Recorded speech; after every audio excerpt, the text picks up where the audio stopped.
एक राजा को तोतों का बड़ा शौक था, कारोबारी तोते रखते थे राजा साहब। बड़ा शौक था। नहीं, आप बताइए, मुझे देखते ही आपको भ्रष्टाचार की क्यों याद आ गई? नहीं सर, भ्रष्टाचार की नहीं।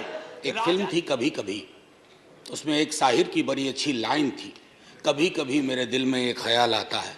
तो बाकी जो आगे है वो नहीं कहूँगा क्योंकि संदर्भ दूसरा है, लेकिन कभी कभी मेरे एक दिल में एक ख्याल आता है कि राजनीतिक जिंदगी में अगर हमारी महामहिम राष्ट्रपति खुद से अपना स्पीच लिखने लगे, अभिभाषण, तो शायद ये स्तुति गान ना होता जो इतने पन्नों का मिला है। अब ये कब होगा सर? ये हमेशा से होता रहा होगा, लेकिन कई चीजें जो हमेशा से होती रही हैं वो अच्छी हो ये आवश्यक नहीं है। क्यों सर? क्योंकि जमीन की हकीकत और अभिभाषण के तथ्य मेल नहीं खाते हैं सर, और ये चिंता का विषय है। मसलन मैं शुरुआत करूं एक छोटी सी चीज से। पैरा 2 कहता है स्थिर सरकार। अरे समाज अस्थिर है तो स्थिर सरकार का क्या करें? उस ऑर्केस्ट्रा में जाकर के हम भी गाना गाएं? समाज में अस्थिरता के लक्षण जहां चले जाइए, क्षेत्रीय आधार पर, धर्म के आधार पर, जातिगत विषमता के आधार पर इतनी अस्थिरता है और हम स्थिर सरकार का महिमा मंडन करें।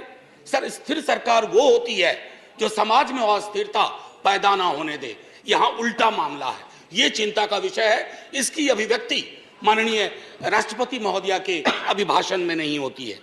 सर, 370 का जिक्र आया। 370 के जिक्र को मैं, धन्यवाद सभापति महोदय, 370 के जिक्र को मैं थोड़ा चाहता हूं कि एक व्यापक कैनवास पे लें। आजकल ऑथेंटिकेशन की बहुत बात होती है सर, मैं पूरी की पूरी किताब लेके आया हूं, कश्मीर आफ्टर 370, अनुराधा भसीन जी ने लिखी है, कश्मीर टाइम्स की एडिटर रही हैं। सर, लगातार खबरें आ रही हैं, आप कहते हैं कि नॉर्मैलिसी है। सर, दिल्ली के दरबार से नॉर्मैलिसी बोलना और कश्मीर में जाकर के उस नॉर्मैलिसी को महसूस करना, इसमें बहुत बड़ा फर्क है सर। महीनों से वहां बुलडोजर चलाए जा रहे हैं, कहा जा रहा है सरकारी जमीन से अतिक्रमण घट रहा है, लेकिन सर लोगों के घर तोड़े जा रहे हैं बिना नोटिस के। मैं बार बार कहता हूं माननीय सभापति महोदय आपके माध्यम से, सर कश्मीर को जमीन का टुकड़ा ना समझा जाए। जिंदा लोग बसते हैं, जब तक कश्मीरियों का दिल नहीं जीतोगे, कश्मीर का दिल कभी नहीं जीत पाओगे, चाहे आप लाख कोशिश कर लें। सर, भ्रष्टाचार के बारे में भी कहा गया, तो सर मैं तो सोच के आया था कि ऐसी कोई बात ही नहीं बोलूंगा। अचानक आपको देखा और आप आए, बीच में प्रवेश की, कहानी याद आई। एक राजा को तोतों का बड़ा शौक था, कारोबारी तोते रखते थे राजा साहब, तोते का बड़ा शौक था। नहीं, आप बताइए, मुझे देखते ही आपको भ्रष्टाचार की क्यों याद आ गई? नहीं सर, भ्रष्टाचार की नहीं, राजा की याद आ गई। इसको क्लैरिफाई कीजिए। सर, राजा की याद आई। We have a distinguished member here from the same fraternity. Sir Raja की याद आई। सर तो कई तोते थे उसके पास, लेकिन अचानक उसका स्नेह एक खास तोते के लिए काफी हो गया। गौतमी प्रवृत्ति का तोता था, तो सबको चांदी और स्टील की कटोरी मिली, उस तोते को कनक कटोरी मिली। और तोते से राजा सलाह बहुत लिया करते थे, और तोता सलाह भी देता था, भूत भी ठीक करता था, भविष्य की बात भी करता था। एक दिन उस तोते के बारे में कोई अनुसंधान आ गया पड़ोस से। उस अनुसंधान के बाद तोता थोड़ा बीमार रहने लगा। अब उस बीमार तोते की वजह से राजा ने भी खाना पीना छोड़ दिया, लेकिन उस तोते का एक और भाई था जो विनोदी स्वभाव का था। अब उसने फूल नाम की एक कंपनी और एक हाँ बैंक हुआ करता था, हाँ बैंक के 48,000 करोड़ उस तोते ने 1303 करोड़ में केमन आइलैंड पे दे दिया। ये प्राचीन काल की बात है सर। तो तोता और राजा की कहानी में पिक्चर अभी बाकी है, शेष अगले अंक में, संभवतः बजट में। सर, राष्ट्रपति के अभिभाषण पर विशुद्ध राजनीतिकरण होता है, राजनीतिकरण होनी भी चाहिए, लेकिन सर 2018 से लेकर अब तक जब अभिभाषण में आप कंटेंट एनालिसिस करो तो 43 बार 2014 का जिक्र होता है। सर, इतना तो 1947 का जिक्र नहीं होता जब हम आजाद हुए थे। 2014, ये कौन से इतिहास की समझ विकसित कर रहे हैं कि 2014 से पूर्व इस देश में अंधेरा था और 24 में अगर कुछ और हो गया तो देश में सन्नाटा हो जाएगा। सर, शून्य और सन्नाटे के बीच में सर मैं माननीय सभापति महोदय, टॉलरेंस 1952 में बाबू राजेंद्र प्रसाद, एक बड़ा दिलचस्प किस्सा है कि 2014 की खासियत क्या है। I was elected to parliament in 89। तो एक second, let's be little decorous. हाँ, be little decorous. These snipe swords should not be there. They don't give any dignity to anyone in the house. So we started a decade in 90s. So we used to have MPs, ex-MPs. But there was a new breed during 90s, ex-MPs, AXED. They couldn't complete their term. 9th Lok Sabha was there. Then thereafter we had that situation when we had Indra Kumar Gujral ji, H.D. Devgowda ji, and also Atal Bihari Vajpayee ji for 2 terms. So that particular phase of 30 years where the country had coalition governance came to an end in 2014. That was the reason. Sir, एक second, sir, Jairam जी, अच्छा, I said AXED. Sir, माननीय सभापति महोदय, मेरे वक्त वैसे भी हम लोगों का अच्छा वक्त नहीं चल रहा है, तो मेरे वक्त में 2 मिनट का इजाफा कर दीजिएगा। एक स्पीकर हमारे और होंगे, संभव उनका कट जाएगा। सर प्लीज, मैं क्यों कह रहा था, आप मेरे भावार्थ को नहीं समझे। 2014 सर, इतिहास बोध 2014 से नहीं होगा, फिर क्या कहेंगे 47 में। हम पहली आजादी की वर्षगांठ हमने 48 में मनाई थी सर, तब तक बापू को खो चुके थे। हाँ, आज 75वें वर्ष में इस तथाकथित अमृत काल में मैं ये देख रहा हूं कि गांधी की हत्या करने वालों का महिमा मंडन हो जाता है। ये भी है, ये है, इसके लिए 2014 चिंता का विषय था। और कोई नहीं, प्रधानमंत्री डेमोक्रेटिकली इलेक्टेड हुए, कौन विरोध करेगा। लेकिन डेमोक्रेसी में कई एनोमलीज आ रही हैं, विसंगतियां आ रही हैं, उनका जिक्र ना करूं तो पार्लियामेंट फिर किस बात की। सर राजेंद्र बाबू तक टॉलरेंस की बड़ी बात हुई, उनसे लेकर के सहिष्णुता की बात हुई। अब सहिष्णुता शब्द गायब है अभिभाषण से। क्या नहीं चाहिए हमें सहिष्णुता? क्या हम नहीं देख रहे हैं कि हमारे समाज में कटीली दीवारें लगाई जा रही है, कौमों के बीच में बुलडोजर प्रतीक बनता जा रहा उत्पीड़न का, माइनॉरिटी राइट्स के हनन का। ऐसे दौर में सर, ऐसे दौर में टॉलरेंस शब्द का बार बार उठान होना, बयान होना यह आवश्यक था। टॉलरेंस शब्द को दूर करके you are appearing basically as an intolerant government which is not in the grain of Indian democracy. Agniveer का जिक्र हुआ सर। अग्निवीर, कभी युवाओं से पूछिए कि पूरी जिंदगी जो तुम ये तैयारी कर रहे हो सिर्फ 4 वर्ष के लिए। सर हम सब, मैं नौकरी में हूं सर, मैं नौकरी में हूं, इसलिए सामाजिक सुरक्षा पेंशन की गारंटी है सर, गारंटी है। ये कौन सा निजाम कर रहे हैं सर इस देश में। मैं जिक्र नहीं करना चाहता हूं कि ये क्या है, ये तो लॉलीपॉप भी नहीं है, ये जहरीला फल है जो समाज में है। कभी उन युवाओं से पूछिएगा कि उनको ये 4 वर्ष वाले आइडिया का वो क्या सोचते हैं।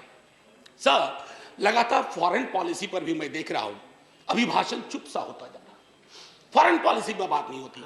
सेना की सुप्रीम कमांडर है हमारी राष्ट्रपति जी, सेना के सुप्रीम कमांडर को क्या यह अंदेशा नहीं है कि चाइना के बॉर्डर पर हालात उचित नहीं है।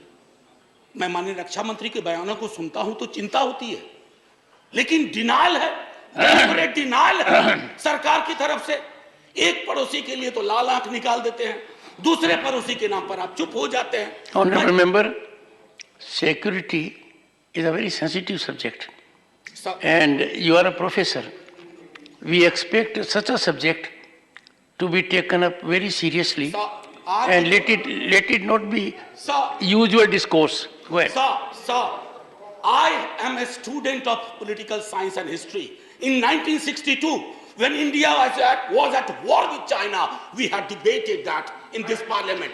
Sir, national security, definition of national security is not the core prerogative of the ruling party. We are equally concerned. और मैं तो कहूंगा कि तराजू उठा लो ना भाई, आविष्कार करवा लो किसके अंदर कितना पेट्रियोटिज्म है, पता चल जाएगा हकीकत क्या है और फसाना क्या है, अफसाना क्या है। ये मैं कहना चाहता था। सर लगातार बीते वर्षों में अगर मैं कहूं, फिलिस्तीन का जिक्र हुआ करता था। हमारे सारे प्रेसिडेंट वाजपेयी जी के टाइम तक फिलिस्तीन पे चुप हो गए। काहे को? क्या वजह है? क्या हम अपनी विदेश नीति में ये ताकत नहीं पैदा कर सकते कि oppressed community anywhere is are will shall have our concern? कितना बदल गए हम सर। मैं जानता हूं हिंदुस्तान के नजरिए से देखिए, लेकिन हिंदुस्तान की नजर मत बदलवाइए। जो 47 में नींव रखी थी गई थी, उस नींव को मत हिलाइए। उस नींव को हिला दीजिएगा तो पार्लियामेंट की बिल्डिंग भी ढा ढा के गिर जाएगी। ये चिंता का विषय है सर। जुडिशियरी, उसके बारे में भी जिक्र था। जुडिशियरी पर आजकल मैं देख रहा हूं 2 चम्मच सुबह 2 चम्मच शाम के हिसाब से बयान आते रहते हैं सरकार की ओर से। साहब, हम सब जानते हैं कि जुडिशियरी में रिप्रेजेंटेशन होना चाहिए। हमारा दल, राष्ट्रीय जनता दल, और हमारे नेता लगातार कहते रहे कि वंचित समाज SC ST OBC का जब तक प्रतिनिधित्व नहीं होगा, न्यायपालिका और न्यायालय दूर रहेंगे हमसे। लेकिन सर, मामला अब बेसिक स्ट्रक्चर पर आ गया और बयान ऐसे आ रहे हैं जिनको ना मौलिक की समझ न संरचना की समझ। बेसिक स्ट्रक्चर पर मैं तो और किसी को नहीं कहूंगा, आप आडवाणी जी को देख लीजिए, उनको पढ़ लीजिए, पता चल जाएगा। माननीय प्रेसिडेंट साहिबा के बयान में जातिगत बहुत बातें हुई, SC ST OBC। सर, पूरे देश में एक लहर चल रही है जातिगत जनगणना की। आपके भी लोग अब बोलने लगे हैं, सत्ता पक्ष के। सर, मैं 12वें मिनट पे खत्म कर दूंगा, हालांकि 2 मिनट आपको जोड़ना भी था सर, माफी के साथ। मैं सिर्फ ये कहना चाहूंगा सर कि जातिगत जनगणना के लिए सरकार, आपका कोई नुकसान नहीं होगा।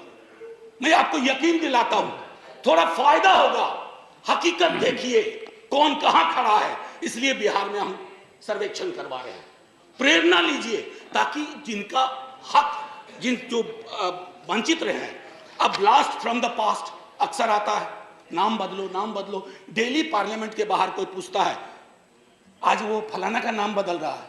मैंने कहा यार, पीस मिल में क्यों करते हो, खुदरा खुदरा कर रहे हो, थोक में करो, थोक में करो। अभी मंत्रिमंडल का विस्तार शायद होगा, एक मंत्रिमंडल बनाओ, नाम बदलो मंत्रालय, एक साथ बैठ करके एक बार में हिसाब कर दो। अरे साहब, नाम बदलने से इतिहास बदलता ना, तो नाम बदलने वाले खुद बदल गए, इतिहास नहीं बदला। हड़प्पा की सभ्यता से लेकर जो कुछ आज तक हुआ इस मुल्क में, वो हमारी धमनियों में है, किसी को कमतर मत दिखाइए। और रही बात मुगलों की, आपके अंदर तो एक बहुत बड़ा मुगल है, वो भी बिल्डिंग बनाने का शौकीन था, अभी बहुत शौकीन है। खैर, एनीवे सर, मैं आखिरी टिप्पणी ये